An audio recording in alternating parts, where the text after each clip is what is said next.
23 नवंबर सन 2025 Ethiopia का heli गुबी अचानक फट गया। हजारों साल से सोया हुआ आतिश फिशा एकदम जाग गया। लेकिन असल सवाल ये नहीं है। सवाल ये है कि सिर्फ 2024 में 73 आतिश फिशा पहले ही फट चुके हैं। सोचो क्या लम्हा होगा अगर ये सारे आतिश फिशा एकदम फट जाएं। शायद ये वो लम्हा होगा कि जिसके बारे में हमारे बुजुर्ग हमें डराया करते थे। कहानी क्या है, आइए समझते हैं। हेली गुबी की राख 14 किलोमीटर नीचे उतरी। दिन और रात जैसे एक हो गए हों। और ये अकेला नहीं था। इससे पहले आइसलैंड एक साल में 12 धमाके, हवाई का आतिश फिशा अभी भी एक्टिव है और इटली का एटना मुसलसल गरज रहा है। जमीन का खोल जैसे प्रेशर कुकर मोड में चल रहा हो।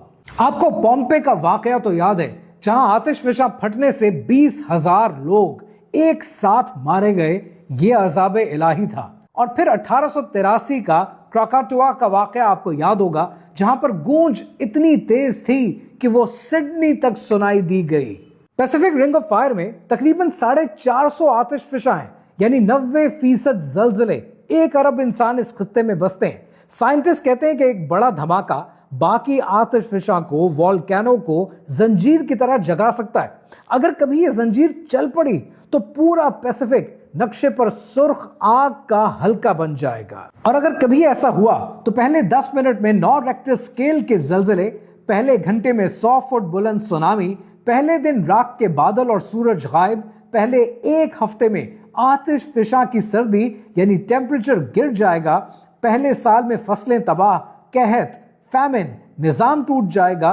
बिल्कुल वैसा जैसे कदीम रिवायात में साया और धुएं का जिक्र मिलता है। साइंटिस्ट कहते हैं कि सारे आतिश फिशा का एक साथ फट जाना इम्पॉसिबल है, नामुमकिन है। लेकिन इस्लाम हमें बार बार खबरदार करता है कि आखिरी दौर में धुआं, जलजले, आग और आजमाइशें बार बार आएंगी। हेली गुबी के वाक़े ने शायद हमें याद कराया है कि आतिश फिशा कभी मरते नहीं हैं, ये इंतजार करते हैं। सन 2024 और 25 का पैटर्न ये बताता है कि शायद जमीन अब सुकून के मूड में नहीं।